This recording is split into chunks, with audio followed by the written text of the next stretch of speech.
Assalamualaikum warahmatullahi wabarakatuh. Bismillah, alhamdulillah, wassalatu wassalamu ala rasulillah Sayyidina Muhammad ibni Abdullah wa ala alihi wa ashabihi ajmain. Amma ba'du, yang saya hormati Bapak Kepala Madrasah Aliyah Negeri 1 Pasuruan, Bapak Haji Nasruddin SPD MSI. Yang saya hormati Bapak Ali Mansur MPD selaku Kepala Tata Usaha MAN 1 Pasuruan, seluruh guru, staf, karyawan Madrasah Aliyah Negeri 1 Pasuruan. Mudah-mudahan Allah memberikan sehat walafiat, panjang umur, rezeki yang barokah. Amin ya rabbal alamin. Serta seluruh siswa-siswi MAN 1 Pasuruan yang kami banggakan dan seluruh pendengar setia yang kami banggakan. Kita doakan mudah-mudahan semuanya diberikan sukses dunia wal akhirah. Amin ya rabbal alamin. Alhamdulillah, pada kesempatan kali ini perkenalkan saya untuk menyampaikan kultum di bulan suci Ramadan. Tidak terasa di bulan Ramadan ini kita sudah memasuki 10 hari terakhir. Oleh karenanya, sungguh alhamdulillah rezeki yang luar biasa besar bagi kita yang mana sampai detik ini masih sanggup mengikuti dan melakukan ibadah di bulan suci Ramadan 1445 Hijriah. Jika dirasa-rasa kalau kita melihat suasana bulan suci Ramadan di masjid-masjid, di musola, di jalan-jalan, seperti ramainya jamaah maghrib, isya, subuh, bahkan atau zuhur ataupun asar, tidak seramai biasanya di luar bulan suci Ramadan. Jamaah tarawih begitu full di masjid-masjid, semangat berbuka puasa, semangat berbagi menjelang berbuka puasa. Kemudian ramainya masjid ketika mendengar kita tadarus di mana-mana.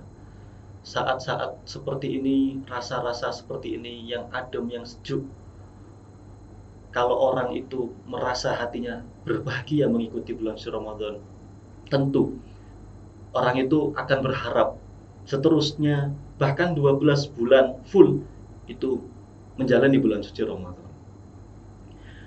Ada anggapan yang berbeda dari masyarakat bahwa yang pertama, orang yang merasa bulan suci Ramadan sangat terasa sebentar.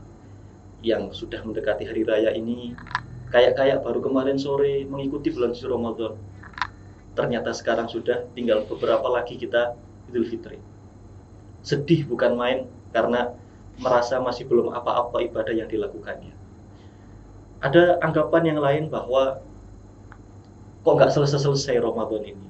Kapan selesainya? Saya kira sudah malam 29, ternyata masih 21 atau 22. Anggapan seperti ini menurut Habib Hashim Kamal Asghaf, beliau pernah mengatakan tamani zawani Ramadan minal kabair.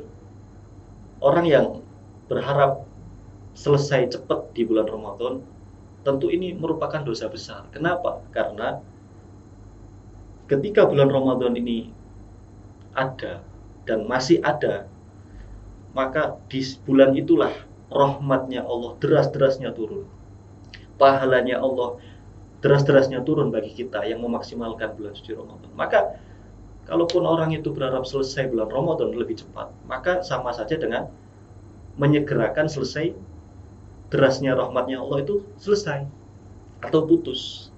Oleh karenanya kita harus memaksimalkan ibadah kita di bulan suci Ramadan. Kita tingkatkan kualitas dan kuantitas ibadah kita di bulan suci Ramadan. Karena ibadah bulan suci Ramadan itu tentu berbeda dengan ibadah yang lain. Contoh misalkan puasa. Orang yang berpuasa tentu merasakan kenikmatan dan kebahagiaan ketika mendekati adanya adzan maghrib. Berbeda halnya dengan orang yang meninggalkan puasa dengan sengaja. Kalau tidak sengaja ataupun halangan, mungkin masih dimaafkan oleh Allah. Contoh misalkan haid, contoh misalkan melahirkan, atau misalkan sakit, atau perjalanan musafir misalnya. Tentu ini ada keringanan dari Allah Subhanahu wa taala. Tetapi kalau misalkan meninggalkan puasa itu dengan sengaja, maka ibadah satu hari yang ditinggalkan itu, kalau secara fikih mungkin bisa diqadha di hari yang lain, di tanggal 2 Syawal atau Dzulqa'dah, Dzulhijjah, Rabiul Awal, Rabiul Akhir, atau misalkan ditaruh di Jumadil Awal, Jumadil Akhir, Rajab, Sya'ban, mungkin masih bisa diganti. Tetapi esensi pahala yang didapatkan untuk menggantikan satu hari yang ditinggalkan di bulan suci Ramadan tentu tidak bisa. Bahkan semuanya ketika itu digabung, bulan-bulan sekitar 330 hari untuk menggantikan satu hari yang ditinggalkan di bulan suci Ramadan, tidak mendapatkan pahala yang sama. Sama halnya dengan sholat berjamaah.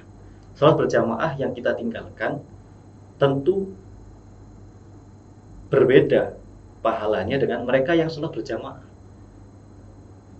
27 rakaat itu angka yang sangat jauh dibanding kita yang sholatnya sendirian. Ada sebuah kisah orang pada zaman dahulu yang setiap hari full 5 waktu sholatnya berjamaah. Ketika suatu malam kedatangan tamu.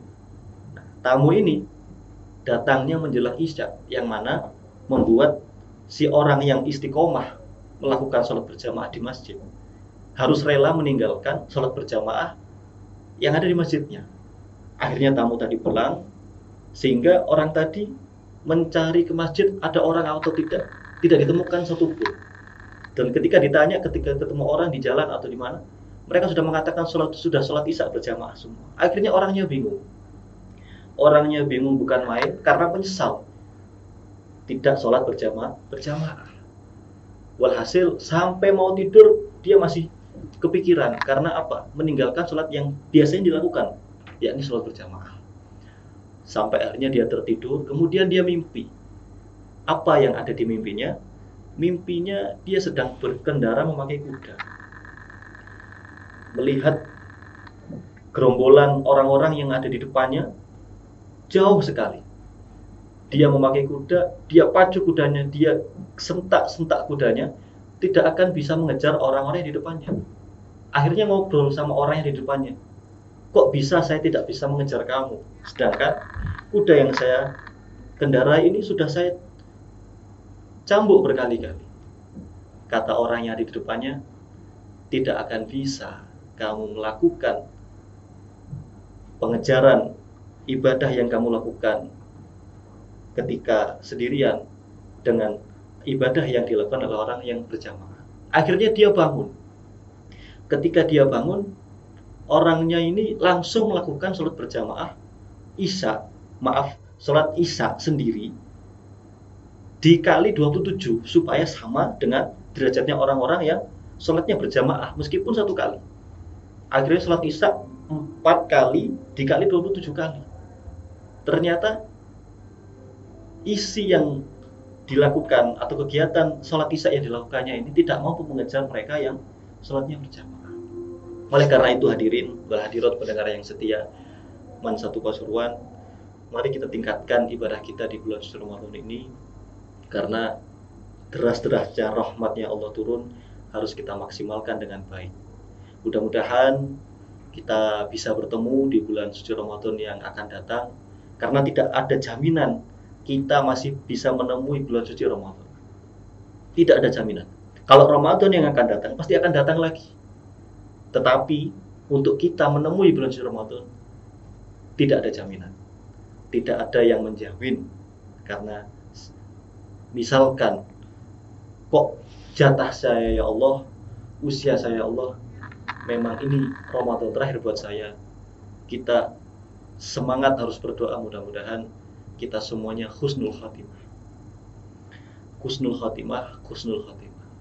Mudah-mudahan semuanya diberikan kesehatan, semuanya diberikan kemampuan sampai di hari kemenangan. Rabbana atina fid dunya hasanah wa fil akhirati hasanah wa qina adzabannar. Sallallahu ala sayyidina Muhammad. Alhamdulillahirabbil alamin. Terima kasih, mudah-mudahan manfaat.